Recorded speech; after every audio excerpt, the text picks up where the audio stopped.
You've probably seen it on the cardio machines at the gym, the little graph that outlines the fat burning zone, and you think, I just need to be in that zone. That is the answer to all my problems. Sounds logical, right? So in today's video, we're going to break down what exactly is the fat burning zone. Should I be doing all my cardio in this zone? Is this the answer to all my problems? And the truth about doing cardio to get in the best shape of your life as a busy professional. If you didn't know, my name's Sean McGuinness and I help busy professionals get in shape on a hectic schedule, and I've been doing so for over a decade. So firstly, what is the fat burning zone? This typically refers to the intensity or how hard we're doing our cardio training. It's around 50 to 70% of your maximum heart rate. If you don't know that, it's around 120 to 150 beats per minute. Think of the type of cardio like we're doing the stepper or the incline walk or the stationary bike, and we're doing it at a pretty moderate or easy pace where our heart rate is raised, but we can still talk and hold a conversation if we need to. And it's at this pace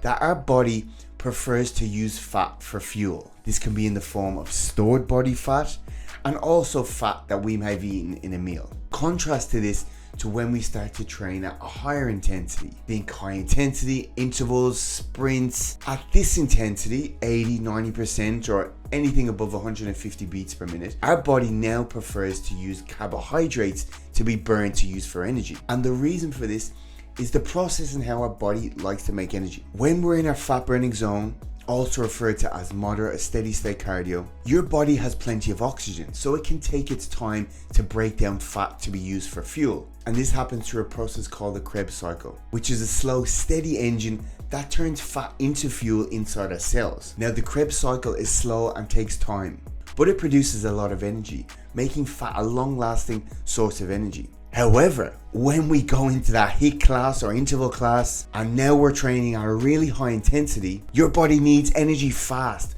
but the Krebs cycle is too slow to keep up. At this higher intensity, our body switches to using carbs for energy, which can be broken down quicker through a process called glycolysis. Our body will break down carbs from stored energy in our muscles and our liver, as well as using carbohydrates that we've recently eaten. And when our body uses carbohydrates for quick energy, it doesn't need oxygen.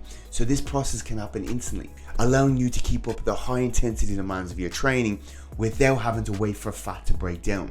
So depending on the intensity that we're working, our body switches between using mostly fat or mostly carbs for energy. Now, it's at this point in the video where you're probably even more confused, because you've heard people tell you high intensity interval training is the best way to lose fat and tone up, but I've just told you, you actually burn less fat when you do it. First, we need to take a step back and remember how fat loss actually works. You've no doubt heard a million times, fat loss occurs when we burn more calories than when we take in. Think of it like your bank account. The calories in component, i.e. what we drink and eat, are like the deposits into your account. The calories out component, encompassing our metabolism, our activity level, the calories we burn in the gym, is the money that we spend from that account. If you spend more money than you deposit, your body will cover the difference by pulling from your savings account. In this case, we're referring to our stored body fat. That's fat loss. If we spend equal to what's going in, your body stays the same. And if you deposit more than what you spend, then you're going to store more body fat, i.e. gain weight. Burning more calories than when we take in is also referred to as a calorie deficit. When we say that, be mindful, because it doesn't mean you need to track all your calories. It just means your body's burning more than you're taking in. A super simple way to know if you're in a calorie deficit is if the scale and your measurements are going down. If the scale is going up, you're gaining weight, and that means you're in a calorie surplus. And if everything's staying the exact same, you're at maintenance calories. You're not losing or gaining. Once we understand how fat loss actually works, it's even more confusing, because I've just talked about all this different fuel, what we burn when we do different types of cardio. And it's gonna get a little bit more confusing right now, before at the end of this video I wrap it up and tell you exactly what you need to focus on. We first need to weigh up our steady state cardio, where we're in the fat burning zone, to our high intensity training in terms of what fuel we use and also what calories we burn. When it comes to steady state cardio or fat burning zone cardio, for 30 minutes we're gonna use mostly fat, and we'll probably burn 250 to 300 calories. However, when it comes to high intensity training, we may burn 400 to 500 calories, significantly more, but this time we're using mostly carbs and we're only going to burn a little bit of fat. But we need to come back to the overall fat loss number.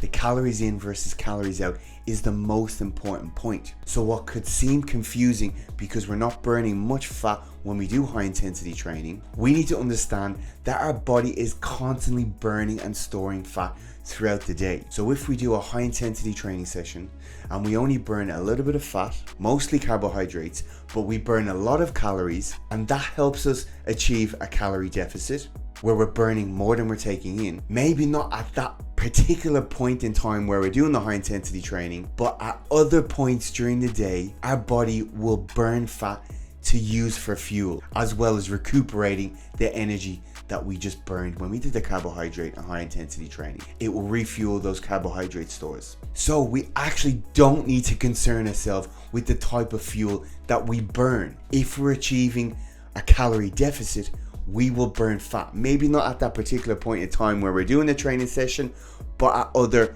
or multiple other points throughout the day, and you will achieve your fat loss goals. There is a caveat to a cardio training. High intensity training is brilliant to achieve a big calorie burn in a short amount of time. So if you're time poor and you can only fit a short cardio session in, or you want to burn some extra calories after your weight training session, great, opt for some kind of high intensity training. But we can't do this type of training every day because it's really hard on our nervous system. It releases a lot of stress hormones. So if we're tired and we haven't slept like most busy professionals, doing this type of training every day will push us closer to burnout, as well as increasing our appetite and hunger. You can see how everything ties together now. Steady state training, when we're in the fat burning zone, on the other hand, that is very restorative in nature. So we can do a lot of that type of training, especially when we're tired and haven't slept, and it will actually recoup or restore our energy and our nervous system to stop us burning ourselves out. So my recommendation in regards to cardio is the 80-20 rule. 80% at lower steady state moderate intensities, keeping your heart rate in that range of 120 to 150 beats per minute, and 20% of your week in the higher intensity 80-90%. So depending on your time availability and how you're feeling, you can then auto-regulate your own training and fit in what's best on that particular day. This allows us to maximize not only our health, but also our cardiovascular system and fitness, as well as getting a really big calorie burn that will contribute to that fat loss equation. So here's the takeaway. Don't get caught up in worrying about what type of fat you're burning when you're doing your cardio. Fat loss comes down to the total number of calories burned versus the total of number of calories eaten over a 24-hour period, a week, a month, and a year. And when you've got that equation in your favor, focus more on doing your cardio with the 80-20 rule. 80% moderate intensity, 20% high intensity, as this will stop you getting burnt out, improve your cardiovascular health, and maximize your calorie burn. If you found this video helpful, please send this to someone that may be confused or majoring in the very minor details. Like, subscribe, go through the rest of my videos where we give practical solutions to busy professionals trying to get in shape on a hectic schedule. See you in the next video.